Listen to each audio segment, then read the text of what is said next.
आज के इस नए टॉपिक में लेकर आया हूँ मैं antitussive pharmacology 6 semester unit first.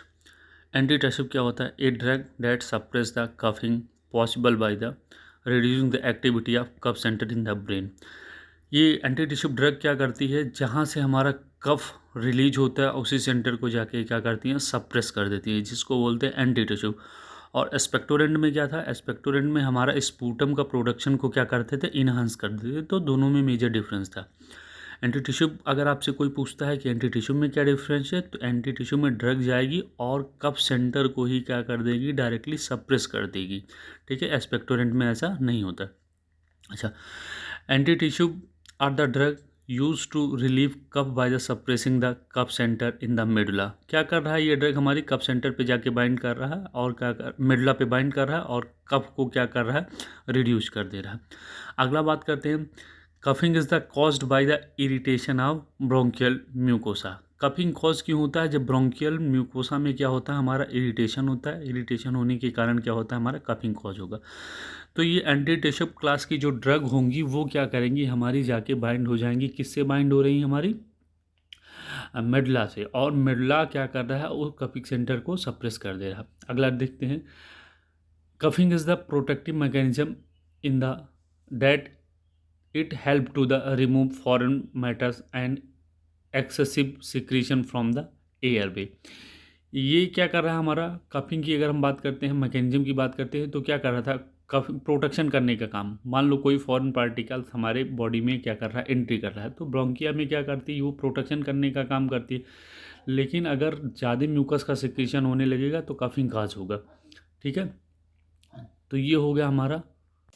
अब देखते हैं, antitussive are the drug use to control or bring relief from cough and they are use to treat dry non productive cough and these agent use the anti-tissue and the affect the cough reflex.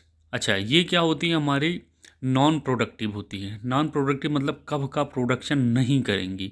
ठीक है, और इसके लिए जो drug हम दे रहे हैं वो एंटी टिश्यूब ड्रग दे रहे हैं। इनका काम क्या है, जहाँ से कफ हमारा रिलीज हो रहा है, जहाँ से हमारा म्यूकस रिलीज हो रहा है, उसी म्यूकस को क्या कर देंगे, सप्रेस कर देंगी।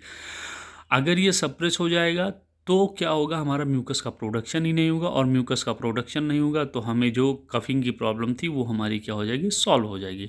ठीक है, ये हो गया इस स्लाइड में। नेक्स्ट स्लाइड देखते हैं। अब देखते हैं, this drug act on CNS to raise the threshold of cough centre और act peripherally in the respiratory tract to reduce the tarsal impulses or both these action. अच्छा, यहाँ एक टर्म है थ्रेशोल्ड। थ्रेशोल्ड मतलब होता है आरंभ। कोई चीज़ अपने स्थान से क्या हो रही है, आरंभ हो रही है। मतलब इसमें जहाँ से हमारा इसमें थ्रेशोल्ड का ये मतलब है कि हमारा जो कफ जहाँ से रिलीज हो रहा है, ठीक है, उसी को ही क्या करना है, हमें रिड्यूस कर देना है।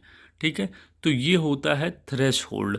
जैसे कि दिया हुआ, this drug act on CNS to raise the threshold of cough centre. ठीक है, तो इस तरीके से क्या करेगी, राइज होगी, हमारे थ्रेशोल्ड राइज होगी, तो ये हो जाएगा। अब अच्छा, इस फिगर में देखिए, ये हमारा क्या हुआ, कब दिखाया हुआ है, और यहाँ अगर दूसरा फिगर देखते हैं बगल में, तो हमारा ब्रेन है। ये ड्रग आएगी और हमारे कहाँ पे बाइंड, सीएनएस पे बाइंड कर रही है, और सीएनएस पे बाइंड करने के बाद कफ सेंटर को क्या कर रही है, सप्रेस कर दे रही है। सप्रेस होने के कारण हमारा जो कफिंग है वो क्या हो जाएगा, रिड्यूस हो जाएगा। ठीक है, इतना मैकेनिज्म था, बेसिक मैकेनिज्म था। ठीक है, आइए नेक्स्ट स्लाइड में देखते हैं। अब इसके क्लासिफिकेशन को देखते हैं। एक हमारा सेंट्रली एक्टिंग एंटी टिश्यूब, एक हमारा नॉन नॉर्कोटिक है, एक हमारा क्या है, नॉर्कोटिक है। तो नॉर्कोटिक की ड्रग की बात करते हैं, कोडीन हो गया, हाइड्रोकोडोन हो गया, ठीक है, ऑक्सीकोडोन हो गया। और नॉन नार्कोटिक की बात करते हैं, डेक्स्ट्रोमेथाल्फेन हो गया, नेस्कोपिन हो गया, प्रोपोक्सीफेरिन हो गया। ठीक है, ये हमारी क्या हो गई, ड्रग हो गई। तो दो तरीके से हमारा क्लास में दिया हुआ है, नार्कोटिक और एक हमारा दिया हुआ नॉन नार्कोटिक।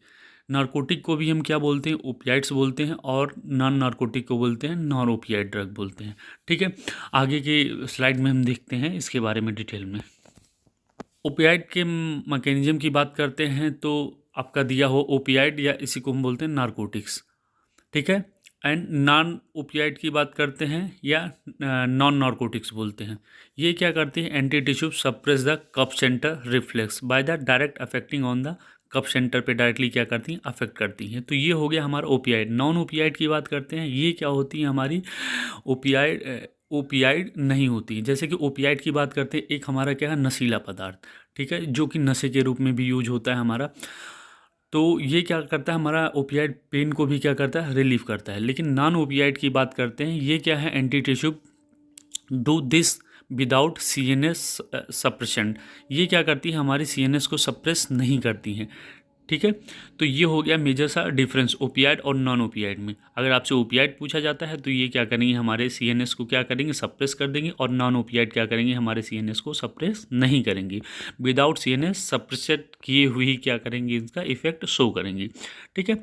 तो बात करते हैं नेक्स्ट स्लाइड में, कोडिन के बारे में देखते हैं। इसको हम बोलते हैं मेथाइल मॉर्फिन भी बोलते हैं। ये क्या है, एन ओपियाइड अल्कोलाइड है, जो कि कौन सी प्रॉपर्टी शो करता है, एनाल्जेसिक प्रॉपर्टी शो करता है, और agonist of at the epithet receptor पे होते हैं, ठीक है। अब एंटीटेशिव के एक्शन की बात करते हैं, ये एक्शन करेंगे, डायरेक्टली सप्रेस करेंगे हमारे कफ सेंटर को, और जिसके कारण हमारे जो म्यूकोसल सिक्रीशन है वो क्या हो जाएगा, डिक्रीज हो जाएगा, ठीक है। और इनके कुछ और देख लेते हैं, जैसे डिलेट द गैस्ट्रिक एम्पटी, ये इंक्रीज करेगा प्लाज्मा एमाइलेज को, एंड द लाइपेज लेवल को क्या करेगा, इंक्रीज करेगा biliary track pressure resulting from construction of sphincter of ODI. Sphincter of ODI की बात करते हैं, हमारा पैनक्रियाज और डिओडेंडम के पास एक हमारा एरिया प्रेजेंट होता है, ठीक है, जिसको हम बोलते हैं स्पिंटर ऑफ ओडीआई, एक तरीके की वॉल होती है, ठीक है। ये हो गया हमारा। ADR की बात करते हैं, इसके यूफोरिया कॉज करेगा, hypertension, bradycardia, constipation, urine retention, ठीक है, फिजिकल डिपेंडेंस। अच्छा, ब्रेडिकार्डिया क्या होता है, ब्रेडिकार्डिया में हमारा हार्ट रेट क्या हो जाता है, स्लो हो जाता है। अगर ट्रैकीकार्डिया की बात करते हैं, ट्रैकीकार्डिया में हमारा हार्ट रेट क्या हो जाता है, फास्ट हो जाता है। तो ये हो गया हमारा इसका ADR, ठीक है।